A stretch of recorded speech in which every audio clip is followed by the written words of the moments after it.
Hey everybody, it's Dr. Kadisha. I just thought I'd get on tonight since we're coming to the end of so many things. It's Men's Health Month, it's Safety Month. COVID cases are rising in California, Florida, here in Texas. And I wanted to address an important issue that isn't related to COVID. But I'll just wait and see if some folks come in.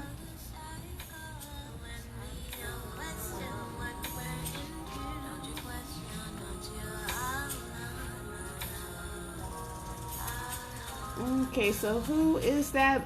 Yeah, just put in a comment. Let me know that you're here. I just want to talk about a really pesky problem that drives people to the ER. And then you guys can, Megan. Hi, Megan. Tell your mom hi. Tell Ricardo I said hi. Thanks for coming.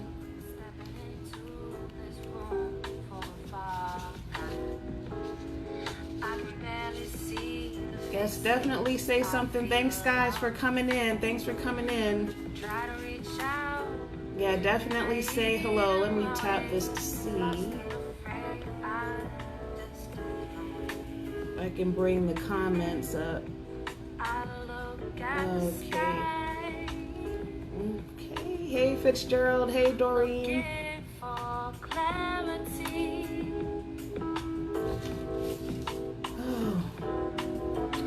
Yeah, guys.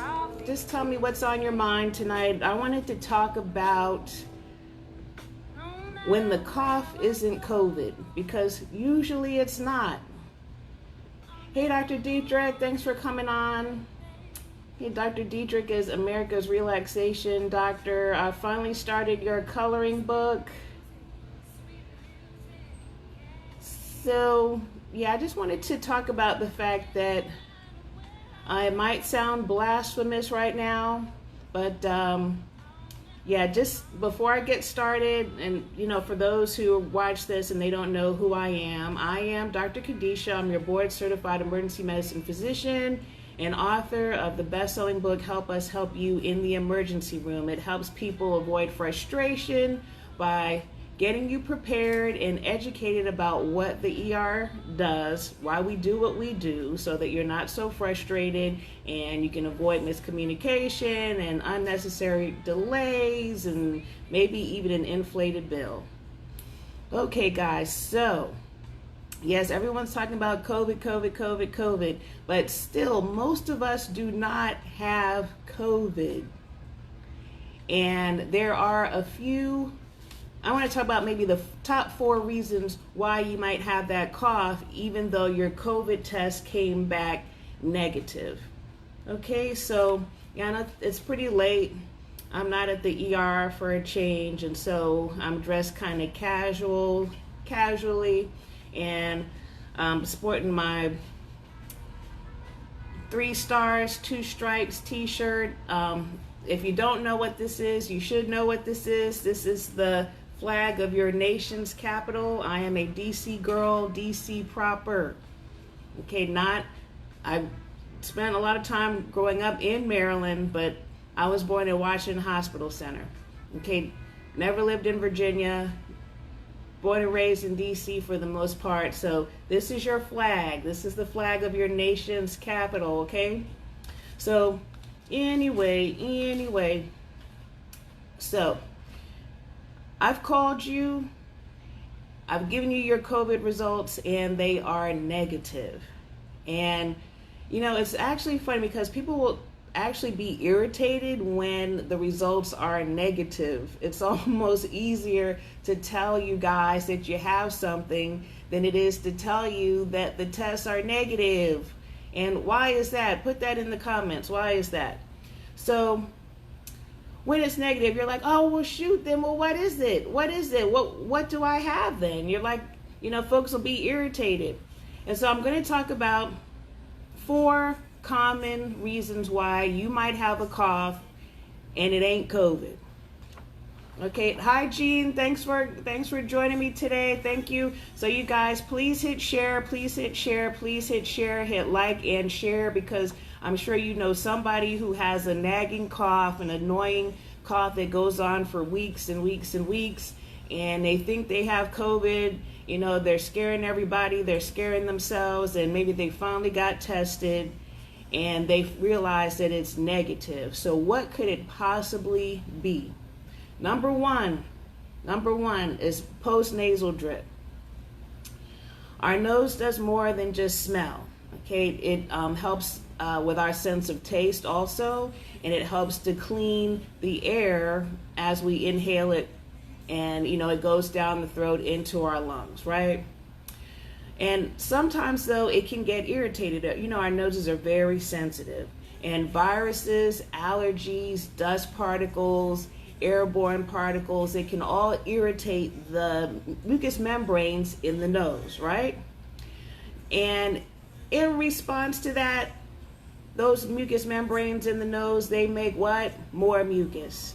And not like the thick pasty kind that helps to clean the air, and it's usually not very mobile. This will be like the thin, runny, watery mucus that will make its way out of the nose, either through the front where we have to blow it, or it might go through the back entrances or the exits of our nose into our throat area. And as it trickles down, it may cause a sore throat.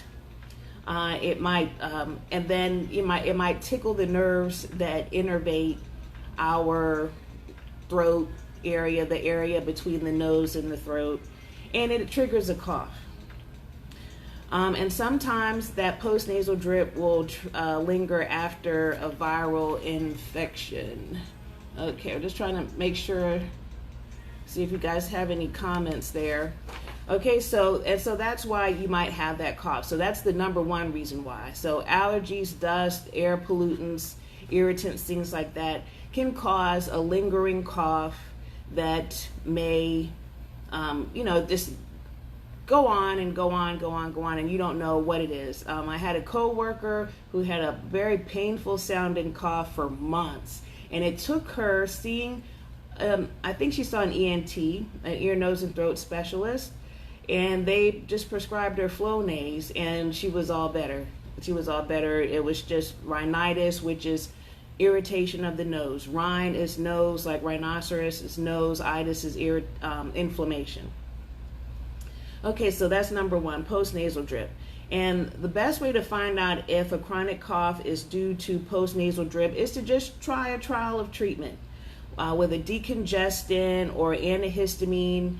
Those are like the first steps. Allegra D, Claritin, Zyrtec, things like that. Just try that, because that will help stop that postnasal drip, which means after nose, behind the nose. It'll stop that drip. The sore throat should get better. Hey guys, thanks for coming in. Thank you. We're talking about reasons why you're coughing when it ain't COVID. Because for most of us, it ain't COVID. That's some good news, right? It's good news.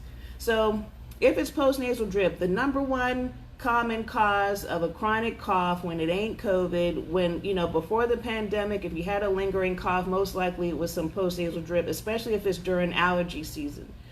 So, try an antihistamine, decongestant. If you have high blood pressure, I know sometimes there's concern about elevating your blood pressure. Maybe try Coricidin, or ask your primary care doctor or ENT if there are some other options. But usually they're effective and safe. And, some people might have like a little bit of a racing heart, the sensation. If and I understand if you don't want to try it, but that's the best way to see if postnasal drip is the reason that you have that cough. So postnasal drip, the leading cause of a lingering cough, but it's far from the only cause. So number two is asthma. In most cases, cough variant asthma, that's what they call it, produces a persistent dry cough that occurs usually around the clock, but it may begin at night, and exposure to, again, allergens, dust, but sometimes cold air often triggers the coughing, as does exercise. So number 2 is asthma. Not every asthma or every episode of asthma comes with a wheeze. You don't have to wheeze every time with asthma, or you don't have to wheeze to have asthma. Sometimes the cough is the equivalent of the wheeze, and they call it bronchospasm. Okay, so and how can you see if maybe you have asthma? Because there is such a thing as adult onset asthma. Even though you may be well into adulthood, we're not entirely out of the woods when it comes to asthma. So if a doctor suspects that asthma is the cause of your chronic cough, they can order pulmonary function tests to confirm the diagnosis. And if the tests are inconclusive, then they might be asked to inhale small doses of something called a drug called methacholine, which often triggers wheezing in asthmatics. It's like a little trial of that. But another way to try is to see if it responds to an anti-asthmatic treatment, like an inhaler, like albuterol.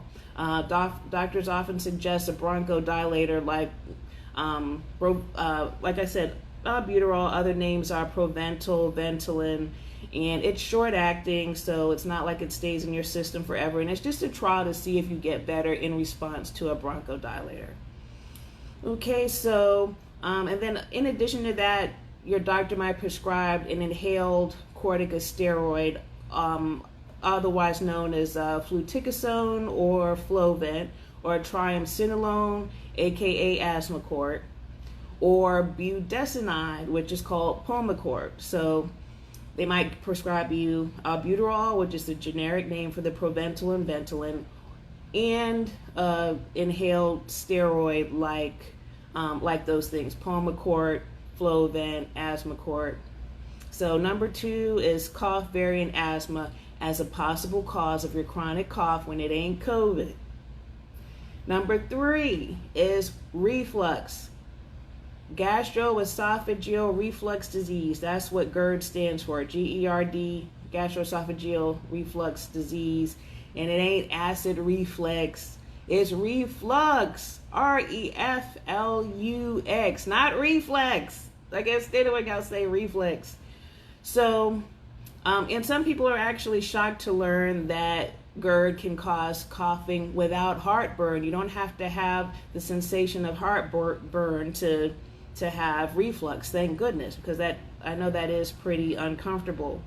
So, and GERD occurs when the stomach contents travel upstream, up into the esophagus instead of down into the intestines, and you feel heartburn because of that. You might have belching. You're expecting to have belching, a sour taste in the mouth, bad breath, and the acid can irritate the lower esophagus, and the nerves down there, when triggered, when irritated, can cause a cough. So the cough reflex can be triggered even without the distress signal of pain.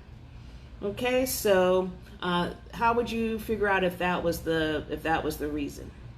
Well, you might have to do, especially when there's no pain, it really takes some extra thought on the doctor's part to consider reflux sometimes. So what you can do, or what's typically done, is a barium swallow with barium swallow x-rays, or the esophagoscopy, where they stick the little camera down into your esophagus to look for signs of irritation, things like that. But the gold standard is esophageal pH monitoring, in which the patient swallows a probe that remains in the lower esophagus for about 24 hours to detect the presence of acid. And it's not as uncomfortable as it sounds, but it can be expensive and inconvenient.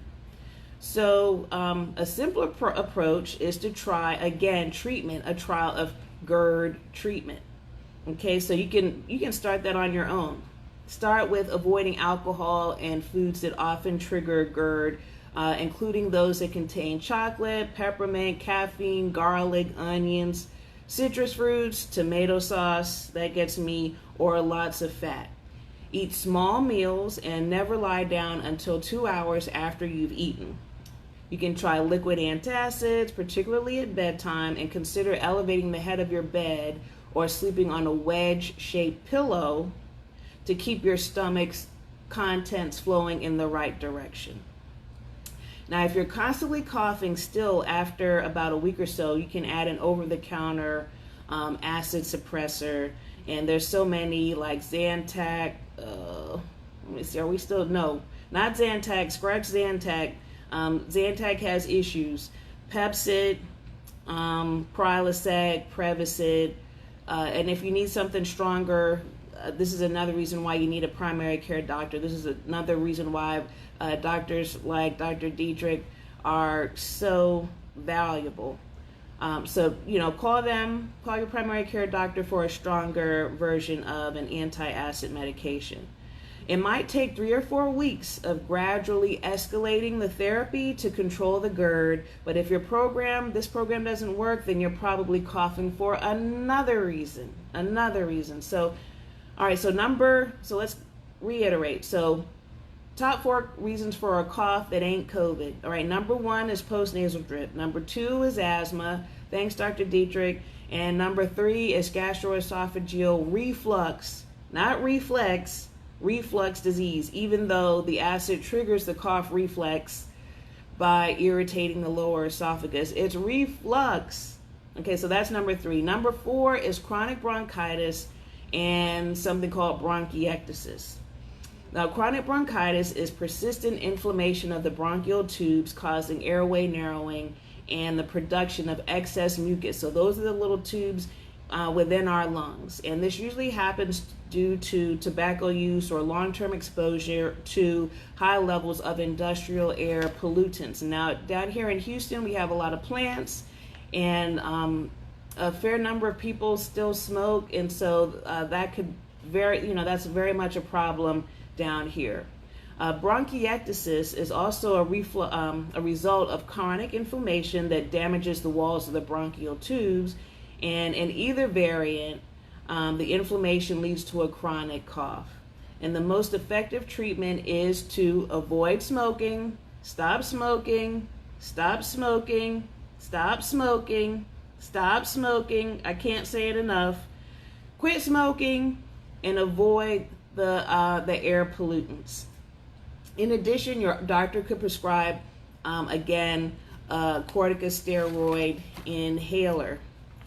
Now, there are tons of other conditions that might cause a lingering cough. If you were taking ACE inhibitors for high blood pressure, medications that end in PRIL, so lisinopril, captopril, things like that, those can cause a persistent dry cough also. But the lion's share are caused by postnasal drip, asthma, gastroesophageal reflux, chronic bronchitis, and in addition to the ACE inhibitors. And many people have several of these conditions, but in non-smokers, the first 3, either alone or in combination, account for almost all of the coughs.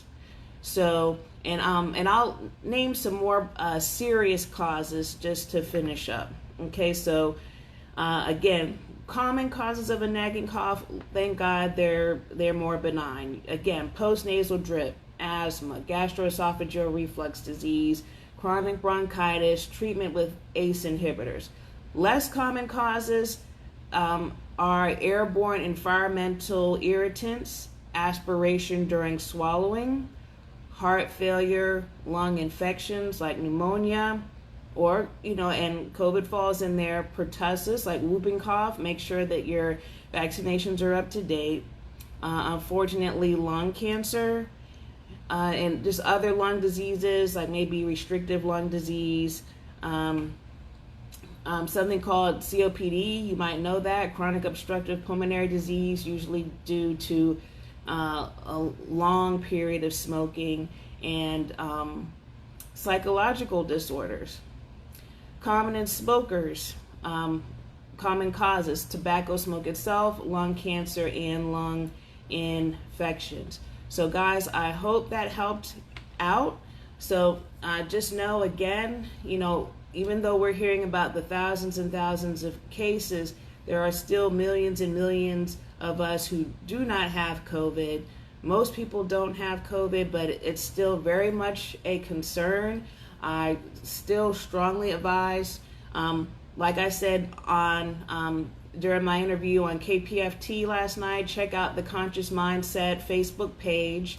He might have uploaded the episode that we did last night where we talked about different ways to approach this pandemic, be it spiritually or as a community activist, from a ER physician's point of view and from a naturopathic physician's point of view. Definitely catch that episode. It's still very important, but just to be real, most people don't have COVID, and these causes that I discussed tonight are the more common causes of coughing. So, definitely put in the comments other topics that you'd like me to discuss. Definitely share your experiences and your thoughts. I'm always looking forward to those. And I am Dr. Khadisha, your board-certified emergency medicine physician, author of the best-selling book, Help Us Help You in the Emergency Room. I'm also a speaker and consultant. And in honor of Men's Health Month, do go to my website at Dr. Khadisha MD. That's www.drkhadishamd.com. And I think you'll see a tab across the top that says Men's Health, and there's a special PDF there for you, a little freebie to talk about how eating and exercise can help our men be their best. And you can definitely check me out on Instagram at Dr_Khadisha_MD. Definitely check that out. I put a lot of work into the posts and everything. And but yeah, definitely get that PDF. That's something that I wanted to give you, a little freebie, something I wanted to leave with you. And thank you so much, Dr. Dietrich, and I will talk to you next time. Bye.